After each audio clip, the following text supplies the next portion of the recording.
Assalamualaikum warahmatullahi wabarakatuh. Salam sejahtera bagi kita semua.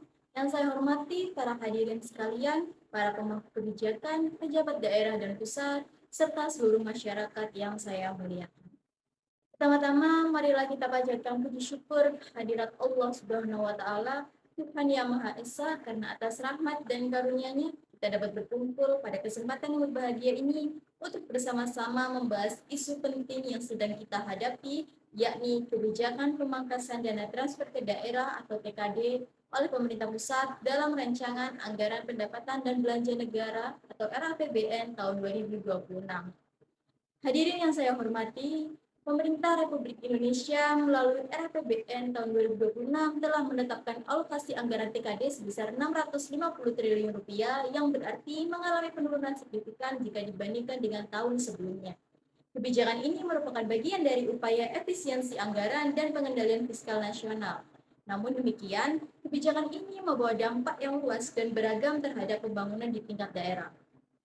Penurunan TKD berimplikasi pada penyusunan anggaran pendapatan dan belanja daerah atau APBD yang harus direvisi secara cepat, bahkan berpotensi menunda program-program pembangunan yang telah direncanakan. Ada kabupaten dan provinsi yang mempertimbangkan penundaan pembangunan infrastruktur, sementara yang lain harus mengubah struktur belanja daerah demi mengakomodasi kebutuhan dasar pelayanan publik. Para kepala daerah dari berbagai wilayah juga menyampaikan keprihatinan mereka. Mereka menggarisbawahi bahwa daerah-daerah sangat bergantung pada dana transfer pusat untuk membiayai kebutuhan operasional seperti gaji ASN, pelayanan kesehatan, pendidikan, serta pembangunan infrastruktur dasar. Bagi daerah dengan pendapatan asli daerah rendah, pemangkasan TKD akan memberi tekanan yang berat terhadap kemampuan fiskal mereka. Hadirin yang berbahagia, kita memahami bahwa setiap kebijakan fiskal bertujuan menciptakan efektivitas dan efisiensi dalam penggunaan anggaran negara.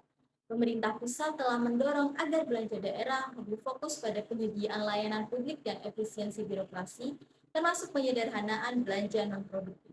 Namun demikian, kita juga harus memastikan bahwa perubahan ini tidak mengorbankan pelayanan dasar kepada masyarakat. Pemerintah daerah perlu didukung untuk memperkuat sumber PAD melalui inovasi fiskal, pengembangan ekonomi lokal, kerjasama publik swasta, serta optimalisasi sektor unggulan masing-masing wilayah.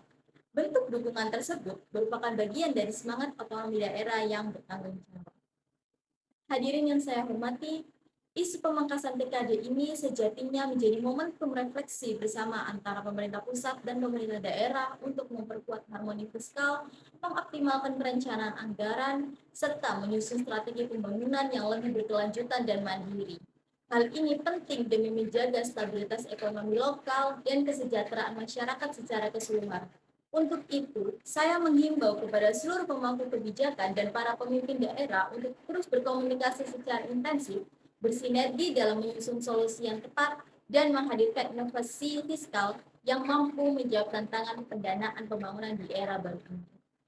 Demikianlah pidato ini saya sampaikan. Semoga apa yang kita lakukan hari ini memberi manfaat bagi kemajuan daerah dan bangsa kita tercinta. Wassalamualaikum warahmatullahi wabarakatuh.